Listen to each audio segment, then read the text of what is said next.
Well, good evening. Good evening, ladies and gentlemen, esteemed guests, parents, students, and dedicated advocates. Welcome to the Atlanta Leaders for 100% Literacy Community Forum. I'm Kevin Murriel. I have the honor of serving as a senior pastor here at Cascade United Methodist Church, and welcome to Cascade Midtown, one of our two locations. We are so glad to host this forum on tonight. On behalf of the many parents, business leaders, religious, and civic leaders who have committed to this effort, we gather tonight with a profound sense of purpose, recognizing the critical juncture at which our city stands regarding literacy. Atlanta, like many urban centers across the nation, faces, as we all know, a literacy crisis, a crisis that not only impedes individual potential, but also threatens the very fabric of our community's future. The urgency of now compels us to unite, to act decisively, and to commit ourselves to the pursuit of ensuring that every Atlantan, especially every child, has the opportunity to read, to write, and to thrive. As leaders and as parents, influencers, and change makers, each of us has a moral imperative to address the challenge head on for the benefit of current and future generations.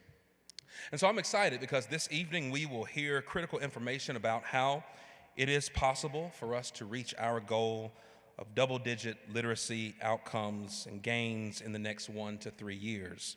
We gather here in person, but there's also a virtual audience that we want to welcome into this space with us. We are so grateful for each of you who are tuned in from here locally and across the globe.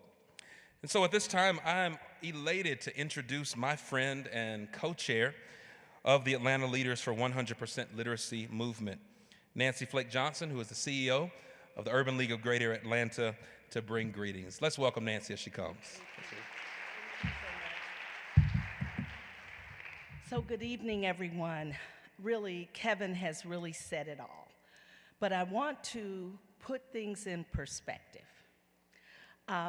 We're here all tonight because we know how important literacy is to the foundation of every single life.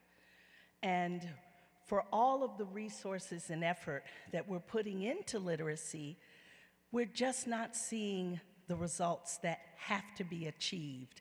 And so we're excited to partner with Atlanta Public Schools, the board, the leadership, who are all of us on the same page that literacy has to rise to the top in terms of immediate priorities. So as of 2022, which are the most recent NAEP scores, it states that really 89% of Black students are not reading proficiently by 4th grade. 91% of the students on free and reduced lunch are not reading proficiently. 35% of white students are not reading proficiently, and 71% of Latino students.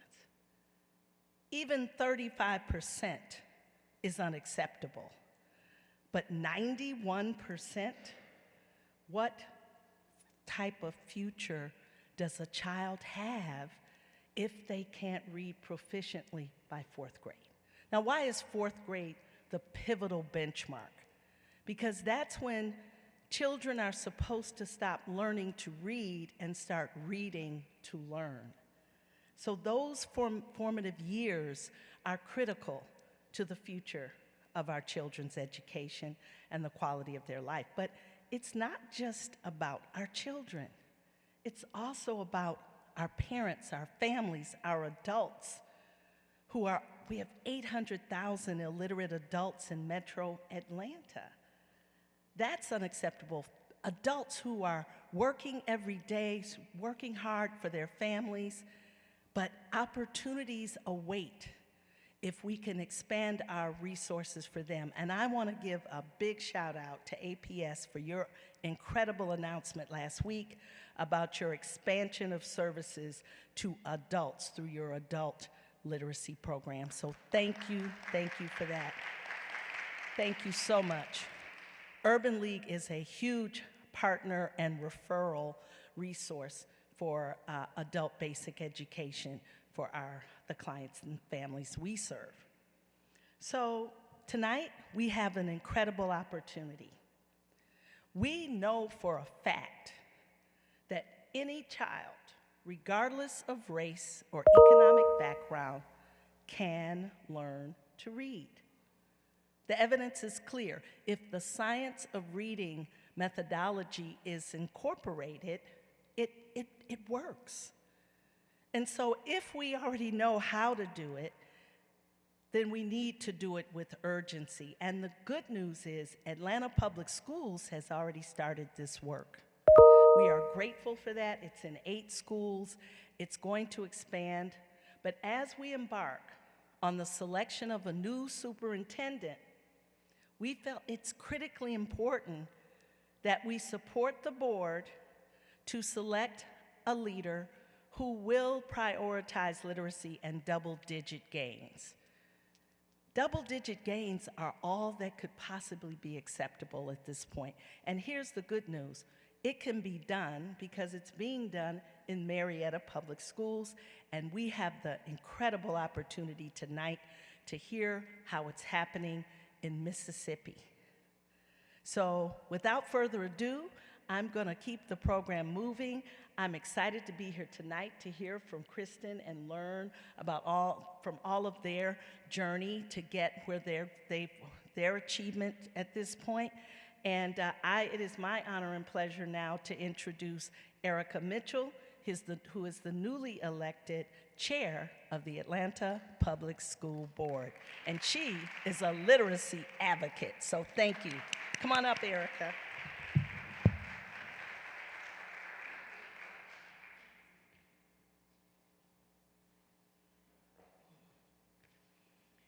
Good evening. First of all, I would like to recognize my board colleagues that are here in attendance. Katie Howard, District 1. Ken Zeff, District 3. Also, City Council Member Matt Westmoreland, and former school board member. I would also like to recognize Dr. Battle, our superintendent, who's here this evening, and Sherry Forrest, who is also here with her as well. Thank you. Thank you, Nancy Flake Johnson, Kevin Murriel, Carmer Yates, Dr. Ryan Lee James, for engaging with us and allowing us to share this space with you all. I would like to also thank Atlanta Leaders for 100% Literacy, because without you all in this collaboration and this fight to ensure that everyone can read,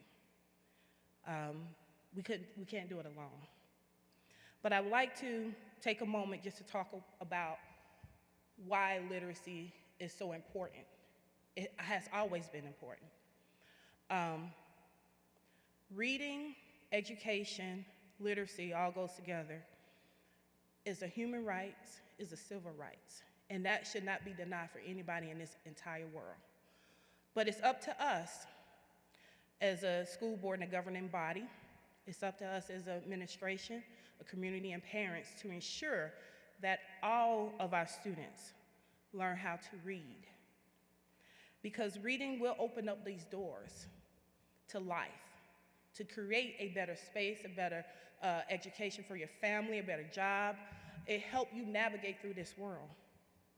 And so, as a board member who advocated for a literacy policy and had the opportunity to collaborate with Dr. Ryan Lee James to write the policy, and I would be remiss if I did not recognize Tamara Jones, who's our former board member, who pushed that literacy efforts. And I just want to share what is important to the Atlanta Board of Education regarding literacy.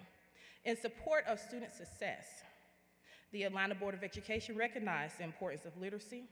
Therefore, the Atlanta Board of Education ensured that Atlanta Public Schools address the literacy crisis and the equity gap for students, including those who have been historically disenfranchised, including African American students, multilingual students, and children from low socioeconomic backgrounds.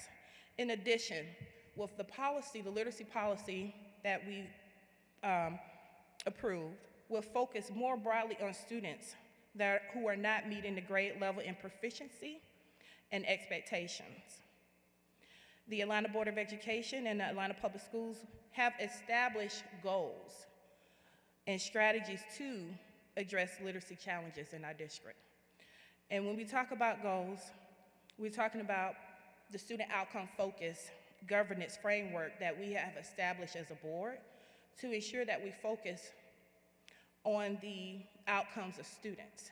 And with our goal 1, which is our literacy goal, focus on a subgroup of students. But as my colleague Katie Howard would say, we're going back into the community, we're gonna re-engage, and we're gonna narrow down those targets so that we can ensure that we focus on the students who most need the support around literacy. Thank you for that. But as we continue in the work, we have to make sure that we all show up to do our part. And that's why you are here today, because this is important to you. This is important work for our city and the future of our city. As I would say, get back to the basics, meaning what I would call my 4 R's, because I add an additional one. The first one is reading, writing, arithmetic, and resolution. And these are the basic life skills that we could really foster and hone in on the success of our students. But again, we can't do it alone. And so I just want to take a moment to thank everyone again in helping us with this work and working in partnership with us. But I also would like to take a moment to give you an update, as my dear friend Kalma Yates asked me to do. As you know, Atlanta Public Schools is in the superintendent search. And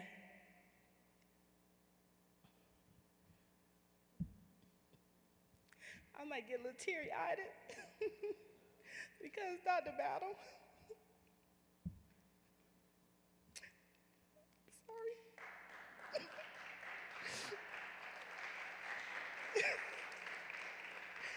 I mean, it's tears of joy and happiness because she was able to come back out of retirement off her cruise and said, I will come back for the students. I will come back for the students. And it's been so refreshing with you and your team, and Sherry, you're just a jewel too. To see how you really care about our students. It doesn't matter what side of town they live on, what race they are, whether their parents are literate or not, you truly care about these students. And I've been on this board for 6 years. And I've never seen anyone with a bigger heart than you all have. So thank you. And I don't want to see you leave. I know you're not staying, and I understand. So I get that, but just thank you. Thank you for leading this effort, for believing in what we wanted to accomplish as a board, and implementing that in the schools. Thank you. So going into the superintendent search, it's bittersweet. We have done a couple of things thus far. We are at the process where this month, February, we will start reviewing applicants that applied for the superintendency. At the end of the month, we will choose the applicants we would like to bring back for interviews. And in March, we will start the interview process of those applicants. Then we will go into what we call our sole finalists. And a lot of people understand how that works. So we can only bring in one sole finalist that we will select and come to a consensus as a board who that sole finalist is before they are sworn in as superintendent. They have to go through a 14-day vetting process required by the state law of Georgia. And so then you there's a lot of community engagement. There's a lot of engagement around that one candidate, the sole finalist. And so you'll have an opportunity to meet with the finalists. You'll have an opportunity to engage, to ask questions, to give feedback, input, whatever it is, for 14 days during that time period, even afterwards. But we get to that point, then we will vote on that candidate between March and April, depending on how long the other processes and the phases take. And then that superintendent will transition and be sworn in July 1st. And so that's where we are in the process. So this month, we are focused on doing interviews and selecting those candidates we want to bring back for interviews. And that's where we're going to focus on for the month of February. So I just wanted to share that information with you all. We will have more updates coming soon. I know we haven't heard a lot of information about it because we haven't done anything since we closed the application process. So I just want to give you that update. And just know that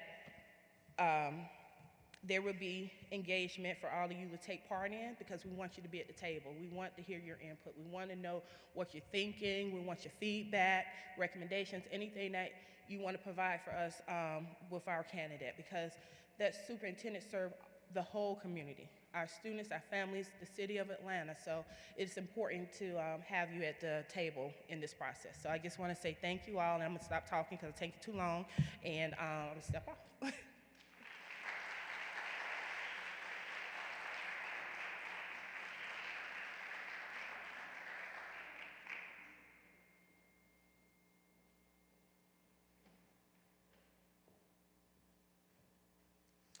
Thank you so much. You know, we absolutely must hear from our interim superintendent. Can we please welcome Dr. Battle to come and offer remarks? Come on, we can do better than that. Can we please give her a round of applause? Thank you so much. I appreciate you. We tried. Good evening, everyone. Thank you for inviting me. I want to thank Dr. Murriel and Ms. Flex Johnson for being the leaders in galvanizing our community, because this is what Atlanta needs. Also, I want to thank Homer Yates and Ryan Lee James, because within my first week after they heard my coming in speech, they knew literacy was going to be the focus. And I say it's a small world because when I first came to Atlanta, Cascade of all people, when I first came to Atlanta, one of your members hired me. I'm going to talk about it a little bit because I see her in the audience. When I first came to Atlanta, I was a principal in North Carolina. My husband's job came here, and I had met this lady once before because her mother was a volunteer at my school. Her nieces and nephews were at my school. And I can remember this tall lady with blonde hair coming in my school, looking at the boards, checking everything out. We were talking about integration and everything, and that was Dr. Patterson. So Dr. Patterson, thank you for hiring me when I came to Atlanta Public Schools and supporting me and helping me to grow even more. So I want to thank all of you. I want to thank our board chair as well as our board members that are here as well.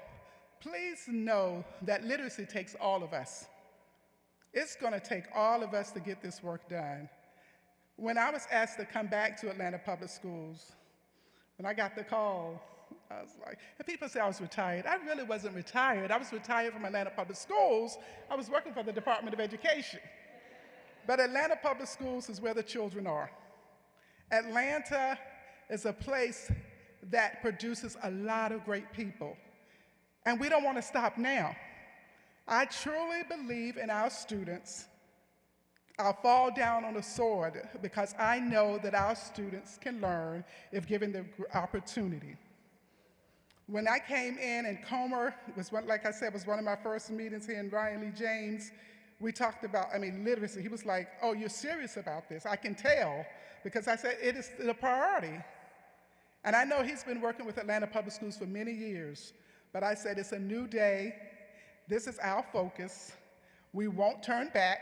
It's going to be costly, but it will be cheaper than letting our kids live unemployed in the prison system, dead, just not producing for Atlanta. So as I said, it's going to take all of us. I see some parents in the back, Miss Dobbs, and I'm looking at my Atlanta Thrive mom that always calls me. They're always saying, Dr. Battle, we aren't doing what we're doing, what the right thing by all children. And I said, we're working on it. We're going to get there. We are going to get there, but it takes all of us. No matter what side of town you're on, we need your support in this work. It has to happen. We always hear about Atlanta being a great city. We have the busiest airport, the busiest and most efficient airport in the world. Why can't we be the city that have the most literate people, especially people of color, because this is a progressive city? Do I think it can happen? Absolutely. Absolutely. This is the city that led the civil rights movement. This is the city where it all happens. There's no, and I keep saying, there's no reason. We have the resources, we have the people, we have the training coming to our teachers in Atlanta public schools. We have 8 schools that are constantly being trained, but we're getting this to other staff and adults that are going to work directly in schools, supporting schools, starting the end of the month. We have to do it. The time is now to strike. If any city in the United States can do it, Atlanta can do this. And for you being here tonight, it lets me know that you're interested, because you know we're all going to get older one day, and we're going to need some young bodies to take care of us. And we don't, and we need some literate kids to take care of us. But not only do we need literacy kids, we're working on the adult side too, so we're coming from both ends. We can't let our parents, the ones that are adults now with children, stay uneducated. It amazes me every year that we still have so many kids that stand up at graduation and they say, I'm the first generation graduate. Just come to any Atlanta Public School graduation, you will see that. So the tables are turning. And my job is to make sure when I walk out the door, whenever that is, whenever that is, that we have a superintendent that's going to keep this train moving in the right direction. And I appreciate all the parents, all the community members, our board members holding me accountable for that work. But no, it is a group effort. It is a group effort. So before I leave, and I feel like a preacher now, I'm going to need your time, your talents, and your treasures. Because it's going to, as I said, it's going to be costly. But we have to make sure that we stay the course. We have to stay focused. In our board meeting Monday night, I told the board members, we got to do this. It wasn't about literacy, it was about staying focused, because there are a lot of distractors out here. We have a lot of distractors in the schools, outside the schools, pulling on people. We need this, we need that, we need this. We need literate kids in Atlanta Public Schools, and it's about to happen. So thank you so very much, and I appreciate all the work that you're doing.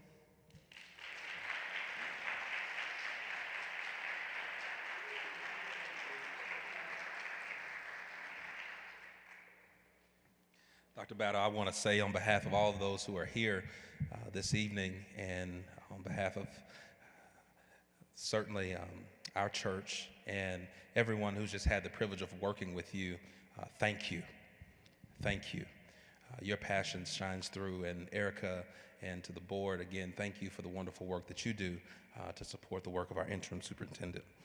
Friends, it is my great joy to introduce our very, very special guest on this evening. Ms. Kristen Wynn is the State Literacy Director for the Mississippi Department of Education. Kristen is committed to ensuring equitable access for all students to effective literacy instruction, highly qualified teachers, and highly qualified instructional materials.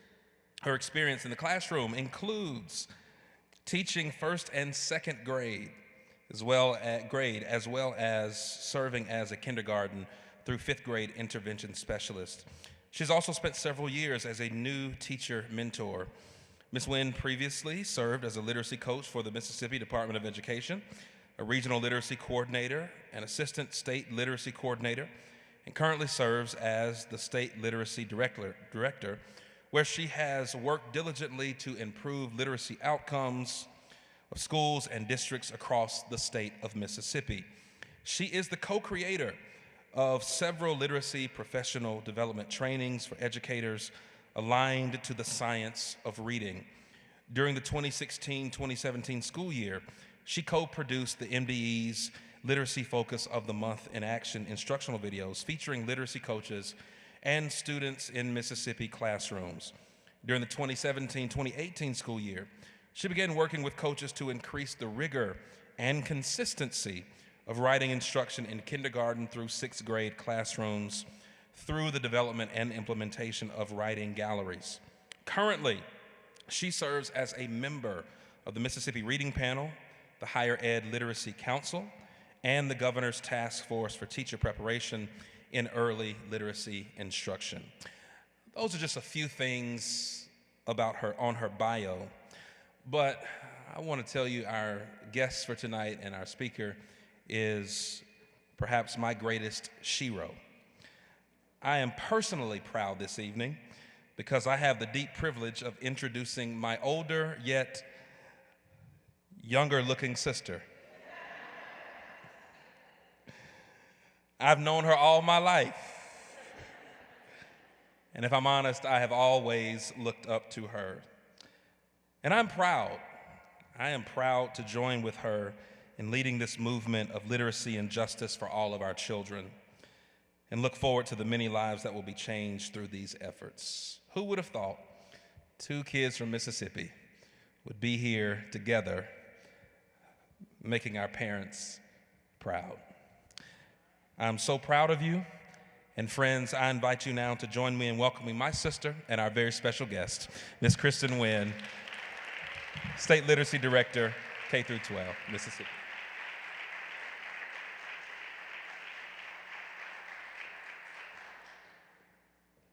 So I have lots of stories I can tell as the older, more wiser sister. But we'll save those for a later date. So I am really excited to be here with you all this afternoon. Earlier today, during our luncheon, I had the opportunity to meet with some of your state leaders and some of your organizations that are supporting the literacy work here in Atlanta. We have done a lot of different things in Mississippi, and I'll get the slides up in just a few. But I do want to continuously encourage you all, because in 2013, we were where you are now. And although we've made significant gains in literacy, we still have our foot on the gas. One thing that I shared with the group earlier today is that we often hear about the Mississippi miracle, and that does something to me. When I hear that, it kind of makes me cringe because of the fact that it was never a miracle that our children learned how to read. It was through a lot of hard work, a lot of time, a lot of dedication, and we are still running this Mississippi marathon with lots of strength and a lot of endurance. And until we have 95% of our kids reading on grade level or above, then we are not stopping under my watch. And when you look at that and look at the number of students that we have, and Florida looked at those numbers, that's less than 1% of kids. And we're trying to push all of our kids to be able to learn to read and read at or above grade level.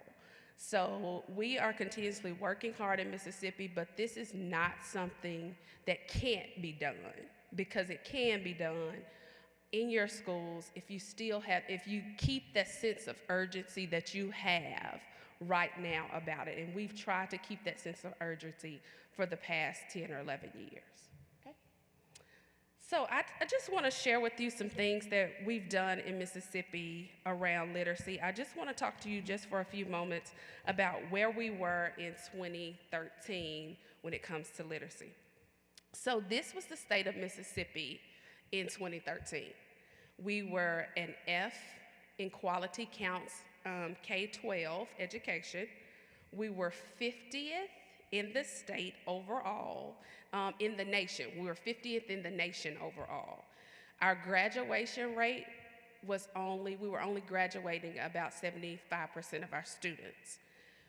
On NAEP, which is our National Assessment of Educational Progress, our students were functioning a whole grade level behind the rest of the country, right? And then on top of that, we had one of the largest honesty gaps in the country, which means that our state assessment was not as rigorous as the NAEP assessment. We were thinking as a state that our students were actually doing better than they actually were. And when we looked at NAEP results, NAEP was telling a very different story than our state assessment was telling. Okay, next slide. So I shared with the group earlier today that there was a term that was coined from our surrounding southern states at the time in 2013. It was "Thank God for Mississippi," because we were at the bottom, which made every other state around us look a little bit better. So the light was on us and not necessarily on them. So in 2022, this is our landscape currently. We've gone from an F to an overall C-. In quality counts, our national ranking is 35th. However, on the NAEP fourth grade reading, we've gone from 50th to 21st in the nation. And we work really hard to continuously improve our graduation rate from 75% of students graduating college and career ready to 88% of our students, and that number continuously increases over the years. All right. So I want to try to break down these numbers just a little bit more, because knowing your overall ranking is one thing, but really looking at your subgroups and looking at the students who make up your state is something we like to look at in Mississippi, because we want to dig into and see who those students are. I need to know faces, I need to know names, I need to know where you're coming from as far as the communities, the school districts, all of that. So when we look at national rankings and Mississippi rankings, overall our students are 21st, our white students are 11th in the country, our Black and Hispanic students rank number 5 in the country, and our free and reduced lunch students rank number 2 in the country. So our efforts in literacy far exceeds just focusing on the whole. We're looking at all children. We're looking at our subgroups of children. And I want to talk to you just for a moment about some strategies that we took to get to this point. And our strategies are centered around prevention and intervention. And yes, Mississippi has an early literacy policy, just as you do in Georgia, but a policy is only as good as its implementation. You can have the policy all day, but if you don't have the legs to put on that policy, or the group of people that push that policy into implementation, then it's only just a piece of paper. Next slide. So these are our pieces of legislation in Mississippi that we have. We have our Early Learning Collaborative Act that was developed in 2013 at the same time as our Literacy-Based Promotion Act. This brought pre-K, universal pre-K, to the state of Mississippi. Our early learning collaboratives are collaboratives. We have 37 of them currently that are placed in our underserved communities. And our early learning collaboratives initially started to outperform our regular pre-K programs. So that is one thing that we really push in Mississippi, is the prevention part by starting them really early with interventions. Our Literacy-Based Promotion Act came into play in 2013. That is our early literacy policy. It eliminated social promotion. However, the goal of that policy is to ensure kids are reading at grade level by the end of 3rd grade. And there are really detailed components about how we do that, but I'll show you in just a moment how we implemented that particular policy. Another is our kindergarten readiness assessment. So our kindergartners that enter public school in Mississippi, they take a readiness assessment at the beginning of the year and at the end of the year to determine readiness and growth. Our kindergarten students typically enter kindergarten lower than we expect them to a lot of times, but when they leave kindergarten, on average, they are on the trajectory to be proficient by 3rd grade. So they're leaving kindergarten well prepared, and we can measure that. Another piece of legislation is our dyslexia legislation. Our kindergartners, on top of taking the assessment, the K-readiness assessment, we screen all of our kindergartners in the spring of kindergarten and in the fall of 1st grade with a dyslexia screener. Our dyslexia legislation also includes scholarships as well as grants that can be given to schools to hire therapists and other resources needed to ensure those students get the services that they need as well. All right? So how do we do this? So we have 6 really key strategies in our implementation. And although this is state level strategies, and as you can tell, we are a very hands-on state at the state level. A lot of times the DOE is not this hands-on, but we are, because the majority of us that are in this work, we are vested in our public schools. I have 3 children, and all of my children go to public schools in Mississippi except the baby. And so I want the best for my children, so I also want the same education for the children in my state. I want them to receive the same type of services and support that my children receive. And so our strategy is, again, around prevention and intervention. So we have educator training at all levels. That means we train pre-service teachers, we train ed prep professors, we train SLPs, we train special education teachers, we train leaders, because what we're finding is our teachers know what to do. And a lot of times our leaders are the ones that hold us back. So making sure that our leaders understand the importance of the science and what the science tells us how children learn how to read. We have coaches. You can do all the training you want, but if you don't have the coaches that are side by side working with teachers to really implement and show them what does this look like with the students that I have in my classroom, then a lot of times we go to training as teachers and we put the information right back on the shelf because we have no one helping us work through that and utilize that. So we invest in coaches. Our coaches are placed in our lowest performing schools in Mississippi. We have early identification, and I spoke to you about our kindergarten readiness assessment, but I also have within our policy, we screen our kindergarten through 3rd grade students 3 times a year with an approved screener list. So we have 6 approved screeners that we approve at the state level, and we reimburse schools for those screeners. They send us their data. And so what I tell parents oftentimes is that in Mississippi, we know who's reading and who's not reading by 3rd grade. It's not a surprise, and it shouldn't be a surprise to you, because your child has been screened 12 times before they make it to 3rd grade.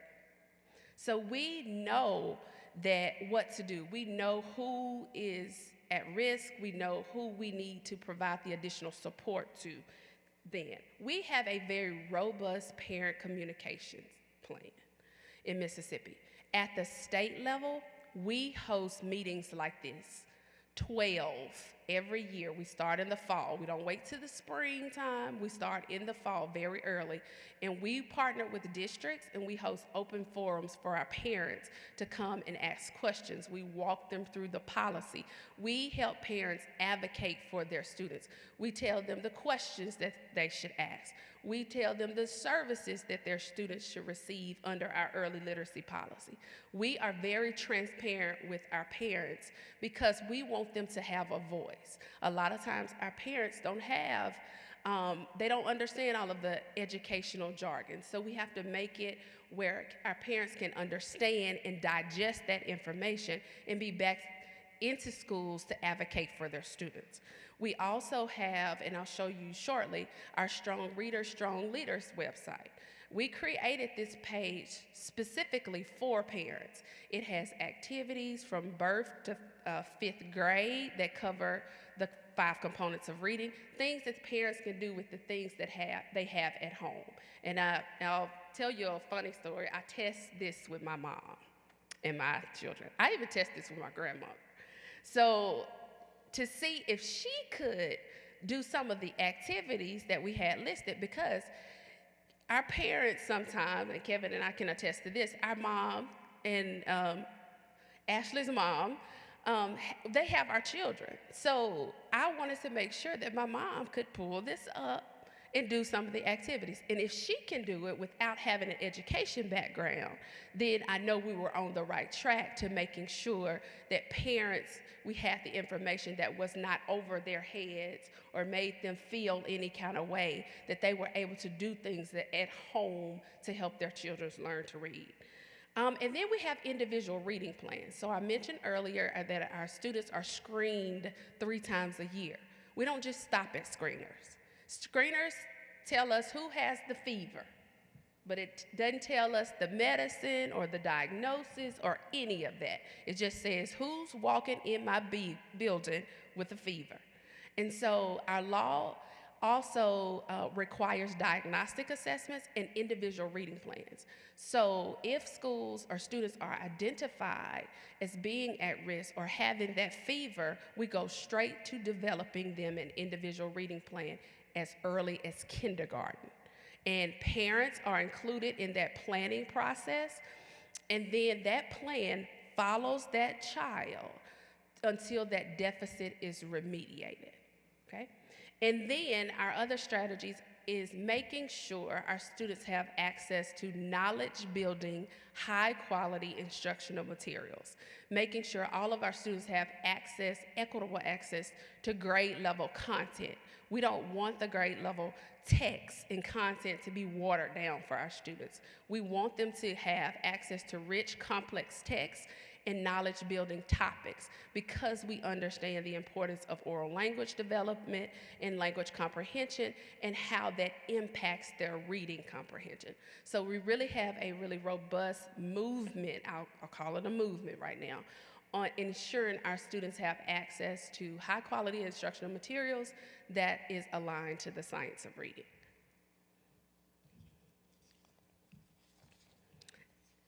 And this is my contact information.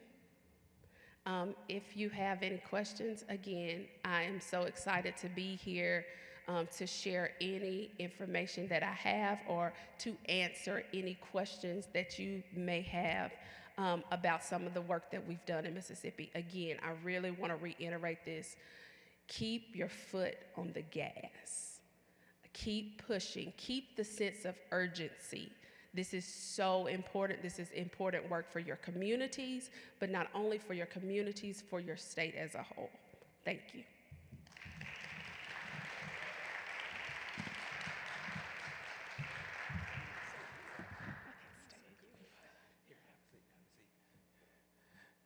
Thank you so much, Kristen. Dr. Ryan, if you would come up. Friends, at this time, we're going to just have a brief conversation between Dr. Ryan Lee James, who is the Chief Academic Officer for the Atlanta Speech School, the Director of the Rollins Center for Language and Literacy, and its Cox campus, between Ryan and Kristen. So we're excited about this conversation, after which we will have a moment of Q&A for each of you.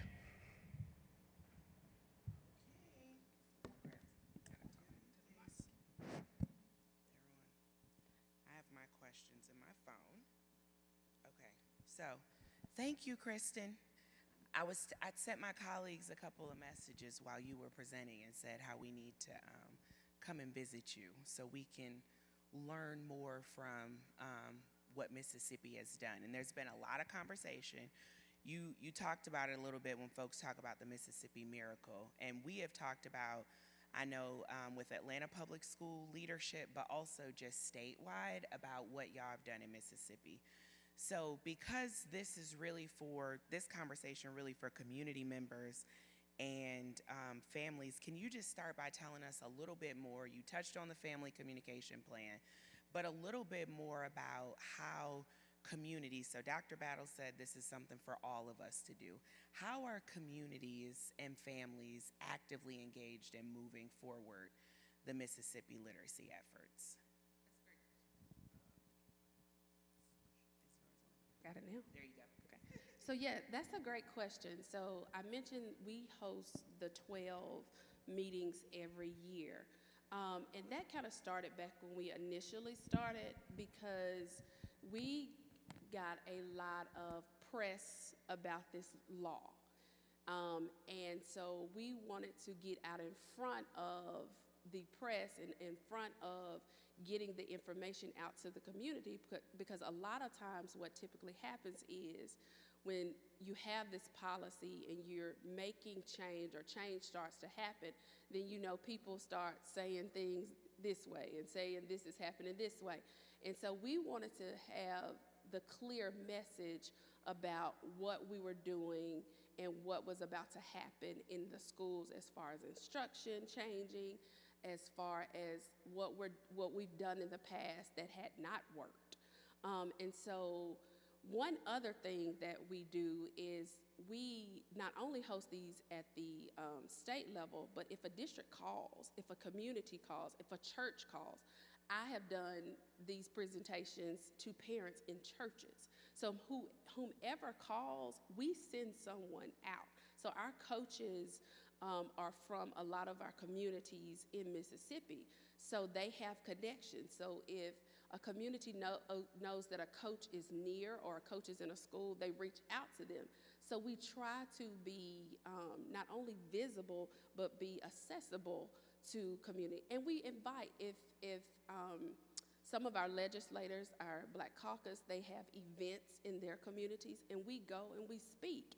The thing about this is when you start this work, there are a lot of unanswered questions, and a lot of people get uneasy about things. But if you're clear and very transparent about what you're trying to do, a lot of times the community will buy in, the community will understand. And if you're clear about what you're going to do, the plan that you have, and then really educate them. Take the time to educate parents about the science. A lot of times in our slides and in our presentation, we talk about the simple view. We talk about Scarborough's rope. We talk about things that as educators we know, but parents may not know, and sometimes we withhold that information from them because we don't think that they can digest that information, but they can, and they want to, because at the end of the day, I don't know not one parent that does not want their kid to be able to read or want the best for their child. So with that, can you tell us, I think there's just a lot of just not clarity in the community about why the science of reading, why structured literacy. Can you just tell us what that is for people who are not totally clear about why this methodology and why now? Yes. So back to my first slide, the state of Mississippi in 2013. We had what the majority of the country was using was balanced literacy, whole language approach to teaching reading. One of the most ineffective approaches to teach students how to read. But we bought into the approach because children had a lot of books. So we made the assumption that we put all of these books and this love for literature in front of kids that they would just automatically learn how to read. And what we have to get parents to understand is that's not the way reading works. That students come to us, language is biologically primary, which means language starts in the womb. Kids are gonna come to school with some form of language, they are. But reading has to be taught. You have to teach me how to get the words off the page. That's not something that just automatically happens. So what the science has been around for decades, a long time, and the scientists, they've known and been working in silos. But the field of education, our job as educators, as researchers, as leaders, is to take that science and move it and pull it and take the research and put it into practice for our teachers, but also for our parents. So with the other approach that we were using, and in 2013, you saw our data, we were 50th. That approach gets about half, maybe 60% of kids reading. The thing about it is, what we're telling ourselves is, it's okay for me to only have 6 out of 10 of my kids reading. That's not okay. That's not okay anywhere. So, and ever. But then think about this, and this is what I tell superintendents all the time, that say, okay, but it's working for some. Some is the key. 6 out of 10 maybe. But what if that, for those students, when we're looking at 6 out of 10, what if one of those were your children or my children? Now it hits it a little differently. And we have been okay with just the bare minimum for students, and it has gotten us to where we are as a country, to only 30-some% of our kids are reading basic or below, or just at the basic level. And so we have to be okay with taking a bold stance and saying, gone are the days that we're using something that gets some reading. We want all students to be able to read. So we have to have those, we have to know what the scientists have known for a very long time. And we have to take that information and make it and put it into digestible chunks for all of our students to learn how to read. So another question is around mindset shifts. So in our state, like you acknowledged, we have House Bill 538 now that Governor Brian Kemp signed last summer 2023, and Senate Bill 48, our dyslexia legislation that I think was signed maybe end of 2019. And we know that in order to even be able to accurately identify kids who are struggling or who have reading disabilities, we have to have given them some explicit, systematic, and effective instruction. Absolutely. So we recognize that as really the starting point to even be able to identify kids who are truly struggling because of neurobiological differences. Yes.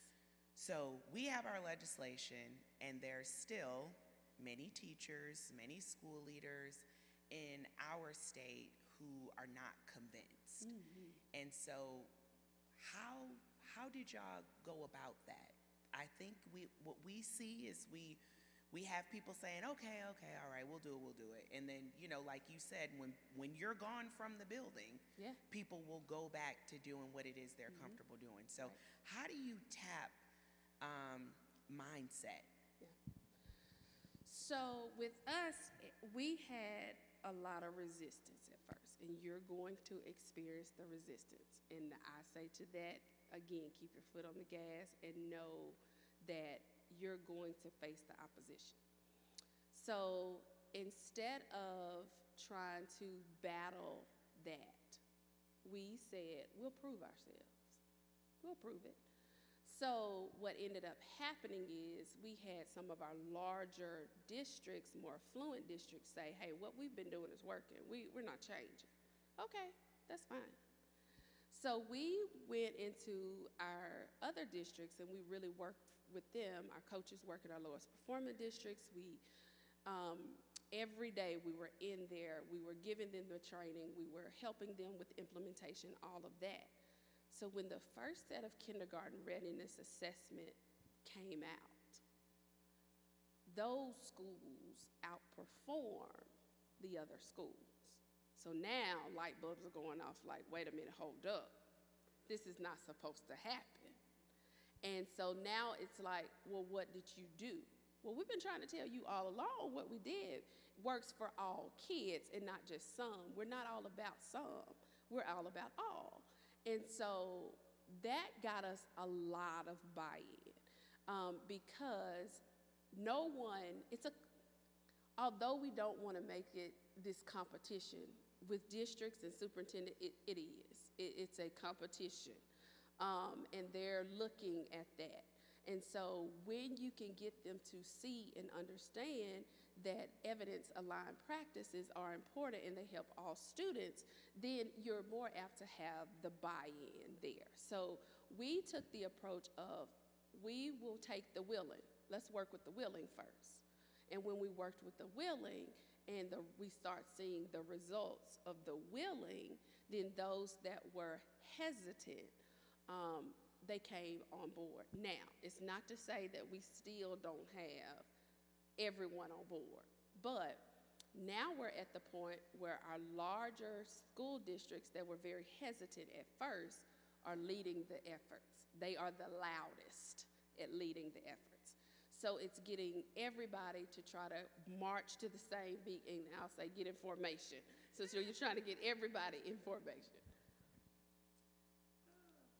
Well, I certainly appreciate that, and I think when it comes to where we are, I think just statewide that we're very much in that place. And I think our state leaders, I don't know if you had a chance to meet with Amy Denty earlier today.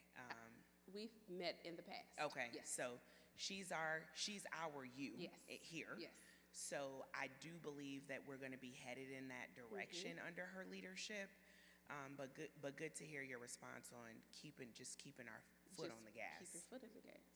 Okay, so a quick question about the individualized reading plans. Yes. Our state legislation also calls for individualized reading plans for students who are identified by the screener as at risk. I don't think our legislation, somebody can correct me, requires us to implement diagnostics, and so that's something we need to be looking at.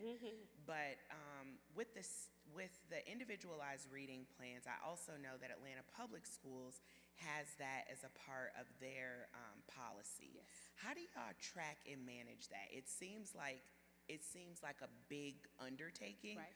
So two-part question. How do y'all track and manage that for potentially many, many students? Right. And then how do y'all communicate regularly with families around the progress that kids are making or not on their individualized plans? Yeah. So with the individual reading plans, again, that's a part of, so I'll say this, and I didn't say it earlier. Our policy has a retention piece. So we have a third grade retention assessment in our policy. And our parents are well aware of that piece. Well, to get some of the good cause exemptions, then districts are required to have certain amount of paperwork, or certain interventions have to be there and documented, that they've given these the interventions to the students, the supports and services that they need. So your first question, when we give the screeners, the districts have to choose from, for K-3, they have to choose off the approved list. To get reimbursed, we reimburse districts at the state level for those screeners. To get reimbursed, you have to send me your data. So I know right now, I can look at the data, the spreadsheet that we have, and see if X district has 300 or 400 kids that are reading 2 and 3 grade levels below. I can see that. And I can go to X district and say, I need to see your individual reading plans. Or the team that we have that looks at those. They go into districts. A lot of times our coaches look at them.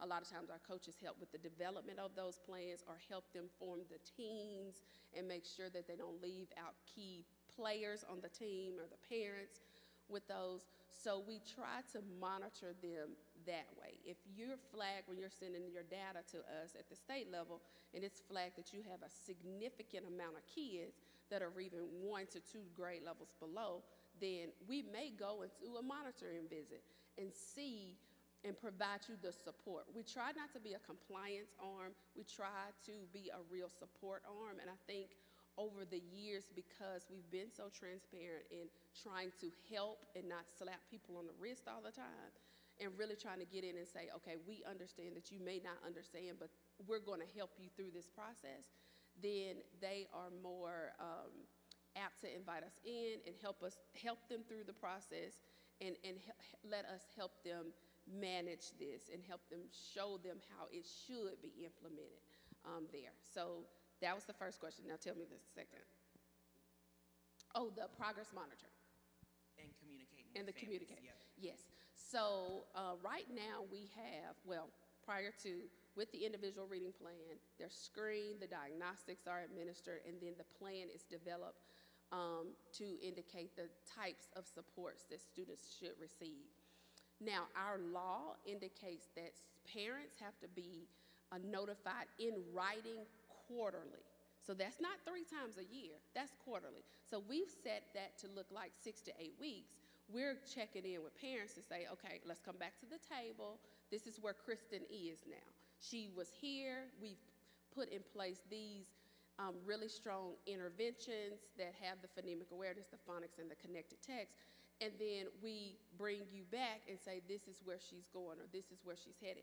That has to be done quarterly. That's not something that we wait to do. A lot of times sometimes districts do it monthly to bring them back. Again, that individual reading plan follows that child until the deficit is remediated. So I think I just have time for one more question. Okay, so then in that case, another 2-part question, what would you say has been the greatest challenge in the statewide implementation? And what is something that y'all are continuing to just like iterate on and, try to improve? So in Mississippi, we took a knowledge first approach so what that means is we did not throw instructional materials in front of our teachers. We did not just go try to find materials and say, if you use the best materials out there from the for-profit companies, your kids are going to make these gains. We took a knowledge first approach. So we trained teachers and leaders in the science first so that they would have the knowledge to go and choose what was best, or if something was placed in front of them, they know how to modify it and utilize it to get the greatest gains out of it from their students. So when we initially started this, we had probably in 2017, we did a survey. There were 87 different programs. So we did not start with the materials first. We started with a knowledge first approach. And so now I'll say our challenge is getting the materials now in the hands of teachers. So we have it's like you peel an onion back and then here's another layer and then here's another layer and here's another layer and then like, oh my goodness, here's another layer. So we realized that we had all of these instructional materials that were disjointed and teachers were having to craft their own lessons and all of those things. So we went back and we have an approved intervention list that's vetted at the state level. We have high quality instructional materials. We only have 5 because we don't like to give a whole lot of choice, because when you have 50, then we start stacking things on top of each other and teachers become frustrated. So we give 5, and what we've found in really talking about that is we're trying to give kids equitable access to the content. So if you're in District A or you're District B, you have access to quality text. You have access to the decodable text, the foundational skills you need, the materials that you need. So the kids are on an even playing field because they have that access. That's where we are now with that implementation. One thing we do at the state level is that we don't do vendor professional development. We create our own with the materials because we want to show teachers, you've learned this information about the science. Now let's look at these materials and see how that lines up to what we know. So again, we continuously push this knowledge first approach and not say we have this materials that we can put in front of kids. It becomes a silver bullet. So that's what we are now with our initiative, really pushing our instructional materials, but also expanding what we're doing in K-3 to our adolescent literacy space, because we know literacy instruction does not stop in 4th grade or 3rd grade, that our 8th grade scores are just holding steady. They don't look anything like our 4th grade scores. So now we're having to go back and see, how do we give this same type of training to our middle school teachers to work on the adolescent literacy or in the adolescent literacy space. Well, Kristen, thank you for joining us. You're welcome. We could not be more grateful. Thank you. All right, ladies and gentlemen, we have time for a few questions. If anyone, you'd like to step right up, Audrey? Okay, step right up. Good evening. I'm glad to be here and listening to you. My name is Audrey Reese. I'm the executive director of a nonprofit called Star C. We provide wraparound services to affordable and workforce housing communities in Atlanta, and our services do include free on-site after school for elementary kids, as well as summer camp. So my question to you is, how have you engaged with the after school and summer school programs, because we know that out of school time is very important? Oh, that's a wonderful question. So we, at the state level, we receive $15 million in funding every year. State funds, these are not federal funds. The majority of our funds go to coaching, the human resource, because we want them. But also, we give grants to districts each year for summer reading programs. And so we have a high dosage tutoring initiative right now that we're doing in the state. We have a playbook. So with that high dosage tutoring, we try to engage our districts and our communities or our organizations that host those after school programs. We try to help them and guide them in making sure the services and supports align to the science. Because what we don't want to do is be counterproductive in our after school programs, doing something completely different than what kids are getting during the day. So we want to make sure that we align and teach those folks that are offering the services for summer schools and after schools about the science as well. So it's kind of like knitting a sweater and unraveling it. If we don't align all of our supports, then we're kind of taking one step forward and 3 steps back. So we want to make sure that we engage those folks. We have a initiative called Mission Acceleration, and we use our CTE students in some of our districts to provide tutoring and after-school supports to our K-3 students. And we train those students in the science of reading, and they utilize our program. So we try to align everything to what we do in around the science. Okay. All right, great. Thank you. You're welcome. Excellent. Thank you. Any other? Step right up. Thank you. Please introduce yourself. No problem. Good evening, everyone. I'm Ishay Collins. I serve on the Atlanta Board of Education along with my colleagues. One question I do have, because we are doing a deep dive, and I know Dr. Battle and team have shared with you about our literacy policy. So what we're experiencing when we look at our data as we move to our student outcome-focused governance, we're seeing huge gaps in our subgroups. And so we have our students that are high-performing, and then our subgroup students, there's a huge gap. My question to you is, what has been this work and your implementation strategy for what you're seeing in the Mississippi Delta, where there's still student population, still school, like Quitman County and some of those counties in those areas where those students are still at that 29% reading level and above? Like, what are some of the spaces of your work that is helping to address the subgroups that are still having those challenges? Good question. And you must know some people from Mississippi, or you're from Mississippi. You named some counties, Quitman County. So that's a great question. So one thing with our Delta region of the state, we push out a lot of supports. So again, I mentioned our coaches serve our lowest performing schools. And so that does not mean that we rank order all of our elementary schools in Mississippi. So no one is off the list. You just fall in a different place on the list. And so we provide coaching supports there. We do that same 6-step strategy. We just do it down at the district and school level. And a lot of times, and I shared with the group earlier, we have a higher teacher turnover rate in Mississippi. We do. We have a lot of non-certified teachers that are in front of our students. That's across the country. We're not exempt from having that. But one thing that we try to do is train whoever is in front of those students. And we try to give them the amount of support that we would any certified teacher. So we try to make sure that the person that's standing in front of students, whether you're certified or you're non-certified, we give you the same amount of training and we give you the same amount of coaching support. Some of our districts, as you mentioned, one county, what we try to do is we take a team in and create a literacy plan for the district.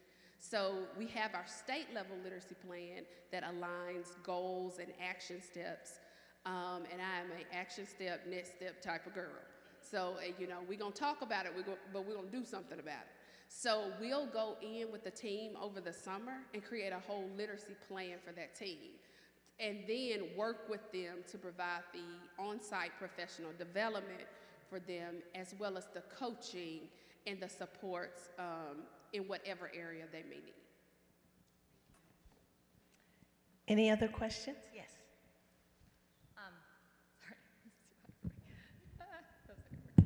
Too short.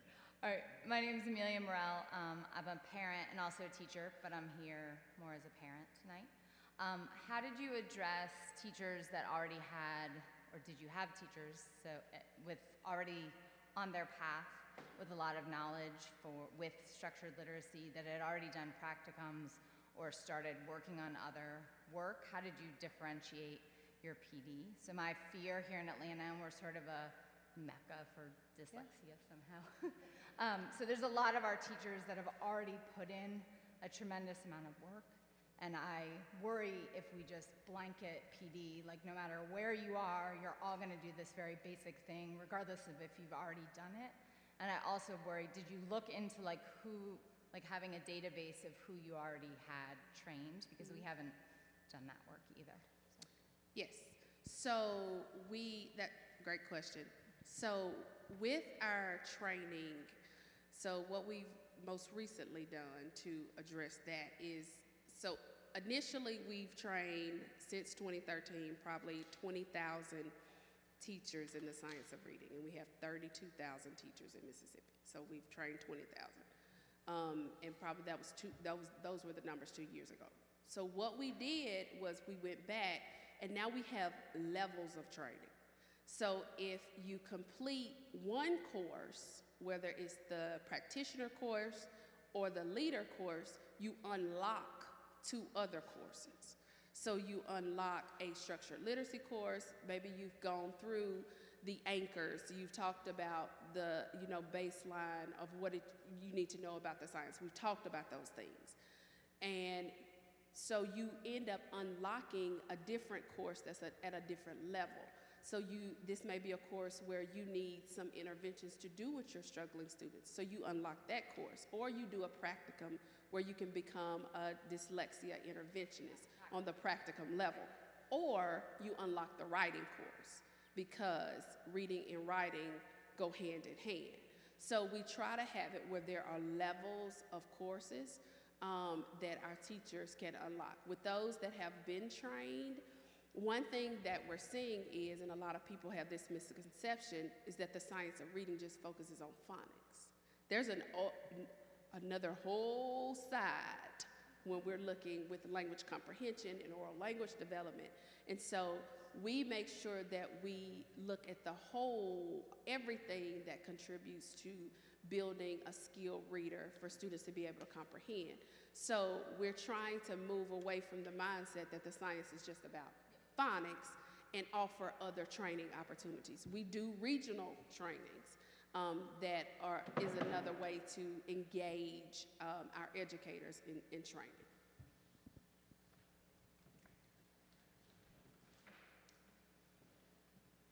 Hi there, I'm Dr. Carol Lofton. I'm the head of school of the Skank School and executive director of ReadSource. I'm wondering what Mississippi has been doing in terms of pre-service teaching. So we're talking a lot about we've got to get in there and train all of these teachers. What we're not talking about is how our teachers are receiving education as they're moving through the university systems. Could you speak a little bit about that? Yes. Thank you. So I'm going to go back to 2013 when we started this work. Our governor was dead set on having 75 coaches. We went through, well, I wasn't a part of the application process, but they went through 600 applicants. And there were only 23 of us that walked in the State Department that year. So that was a red flag.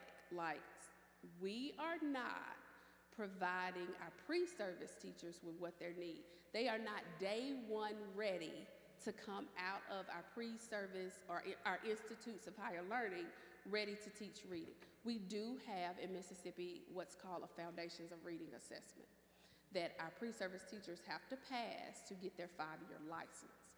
So when that assessment came into place, then our professors, and a lot of times they are the hardest people to deal with, because they're tenured, and I have been doing this the same way for a very long time, and now you're telling me to do something different.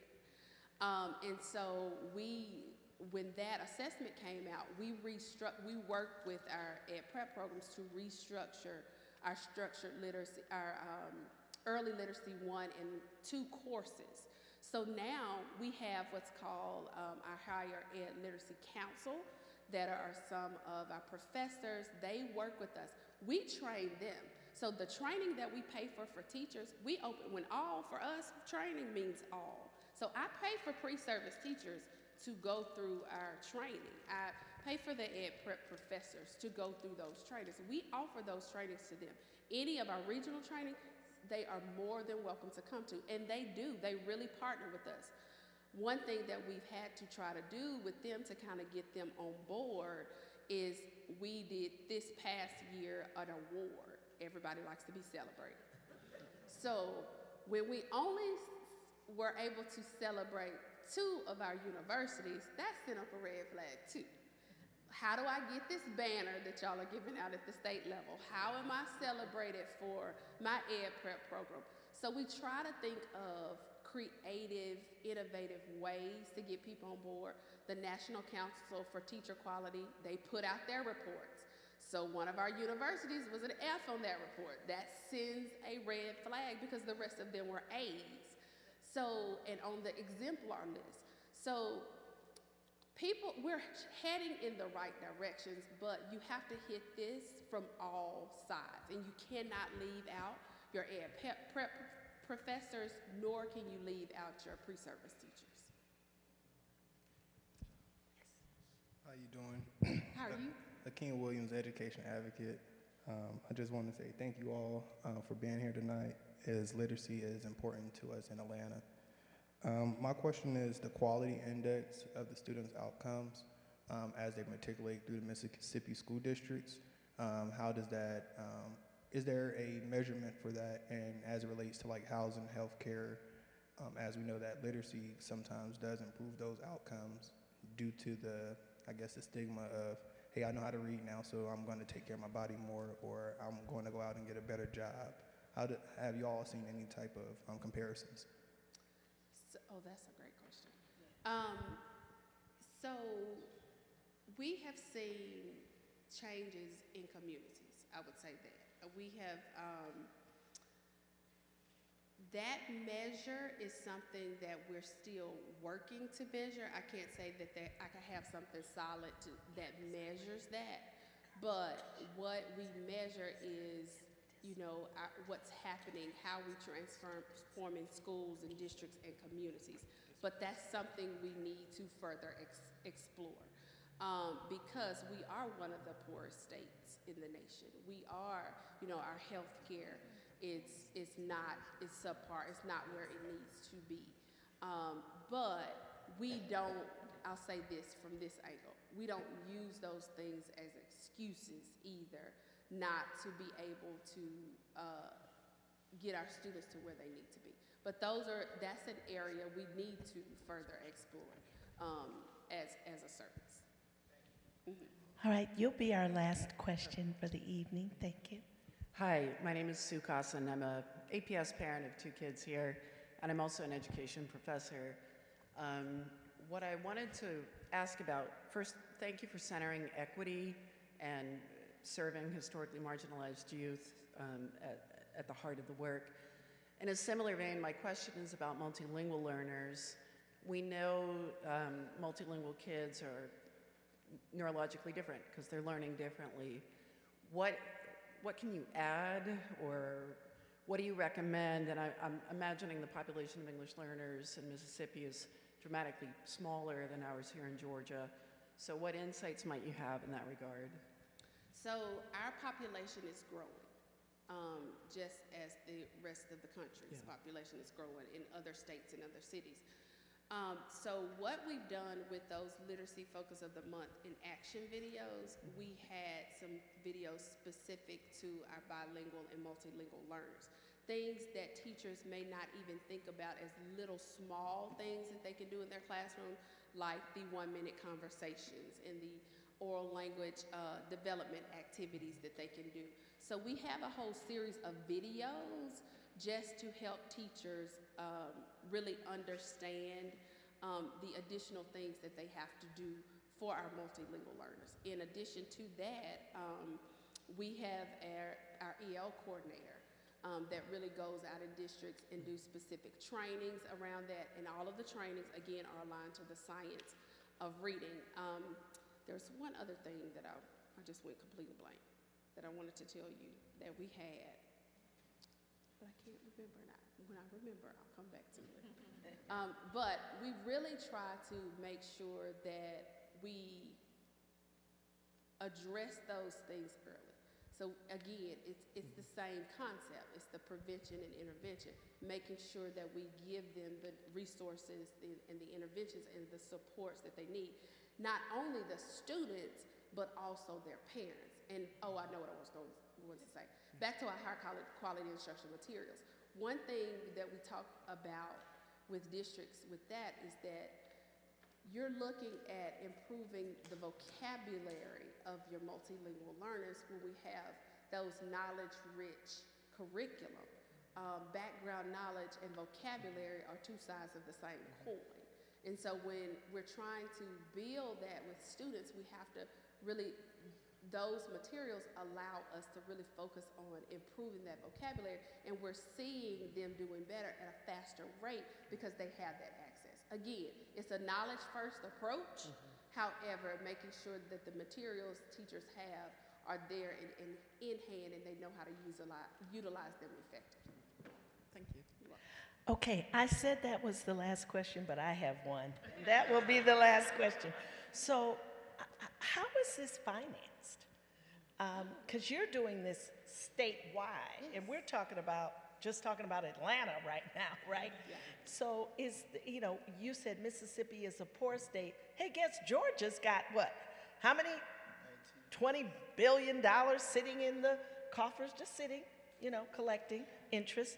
So how are you financing this so we can figure that out? Absolutely. So our first few years, we received $9 million in state funds. So our state legislators, they graciously give us $9 million. They said, here's the $9 million, do what you need to do with it. Okay. So then we started to see the results. They've given us $15 million every year. So I operate right now our literacy efforts off of a $15 million budget. Now, my counterparts in other states have hundreds of millions of dollars. We do what we can with what we have. Well, you're doing a lot. We do the best that we can.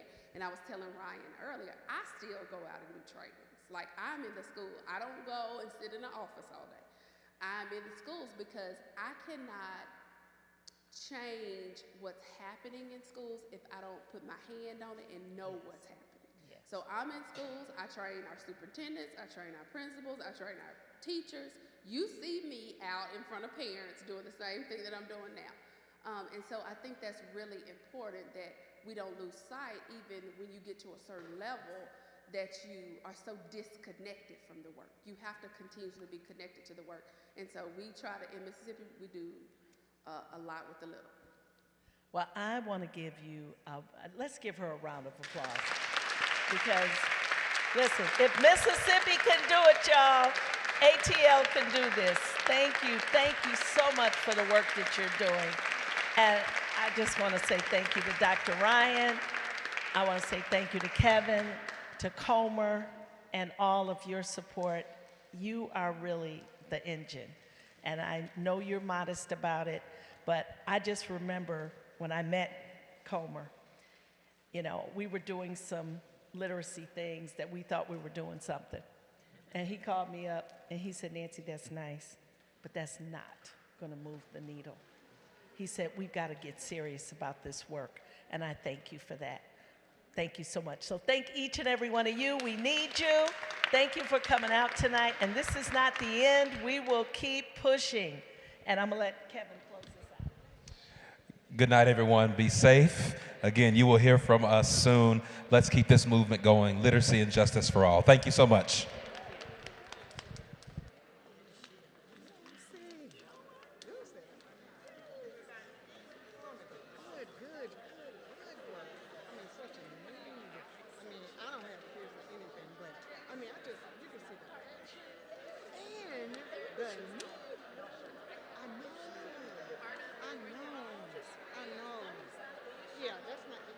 Yeah, right.